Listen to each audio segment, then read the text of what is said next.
I want to see if I can get this one in. It was kind of in there with the last one I did on coercion, but I want to make a separate post out of it.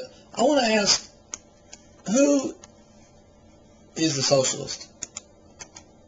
And I think mainly the socialist comes from two viewpoints: self-love, arrogance, and self-hate. But it all boils down to, for one reason or another, they want to control you. See,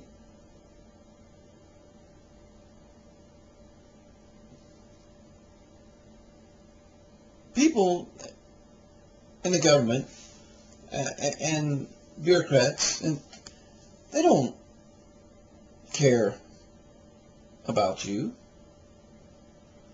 They're self-interested, which all people are.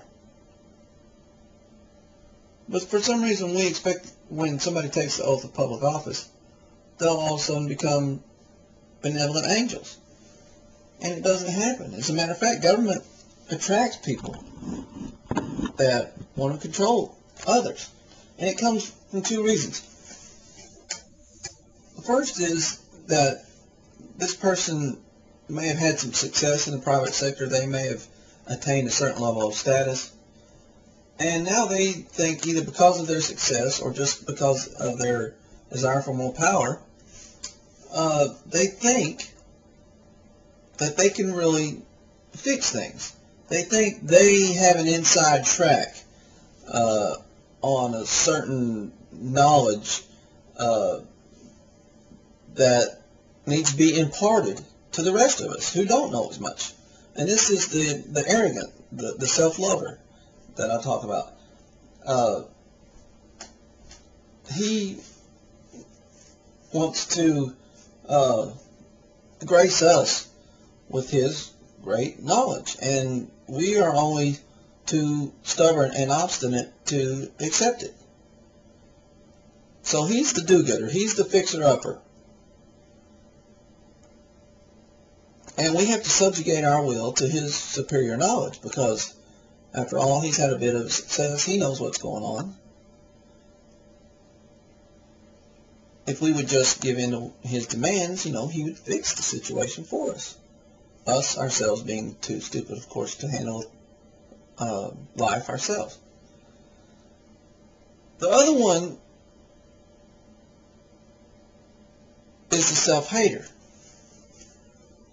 And this is a person that's led a relatively unnoticed life, unremarkable. Lots of times they've been failures at their own private endeavors, or they've always had low self-esteem and fell short of their own expectations. They may have become reasonably well accomplished, but they were always off the mark, just a little bit. And I don't know why my computer's doing that, but I'm still making a great video. So they're a little bit jealous, a little bit angry, to tell the truth, in their life about the path that it's taken. And so when they see other people succeeding, they've got to stop it. They assume that the way they were taken advantage of by the people that made it out better than they did is going to be repeated in the people that are successful that they see. They must be exploiting somebody else.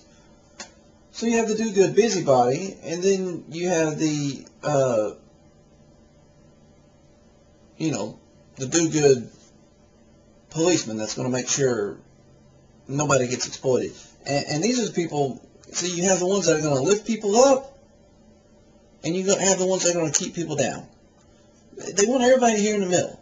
They don't want anybody really accomplishing anything. Nobody too low, nobody too high.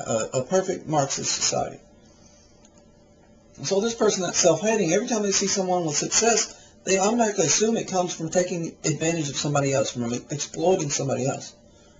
And so these are the social justice people. They'll use every excuse in the book to control this person. See, both elements come back to control. They want to control you. Because either they have the solution for your life, or they weren't very successful, so they don't want you to be successful. And people fall for the trick that somehow they want to help us, or they're watching out for us.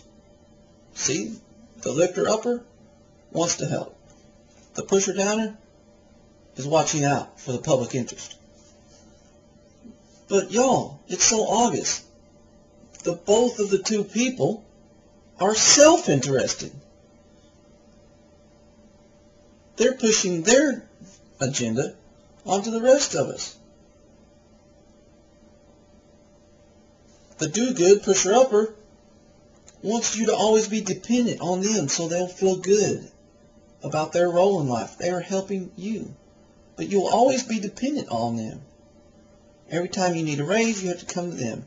Every time you need more medical services, you come to them. Help me, please. And see, they're endowed with this power. And the pusher-downer always wants you to have to come to them.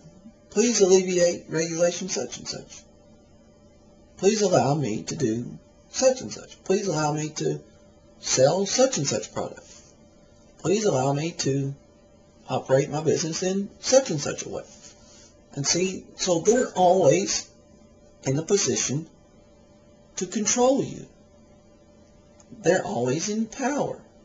See, they didn't have anything. They weren't in any power because they were relatively unremarkable people. But now they're going to be somebody. They're going to watch out for the little guy.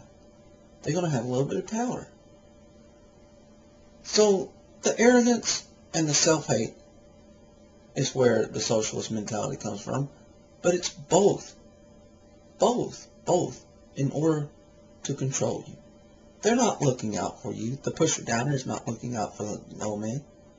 The puller-upper is not trying to help the low man. They want control over your life because either they think they're better than you or they want to keep you from being better than they were. So don't fall for it. Don't fall for it. All they want is control. And most of the time, they're miserable human beings.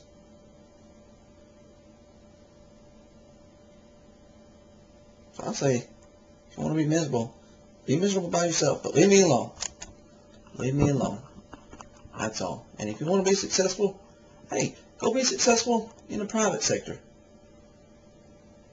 Don't push all your great ideas on me, because I might not think they're so great. Okay, that's it.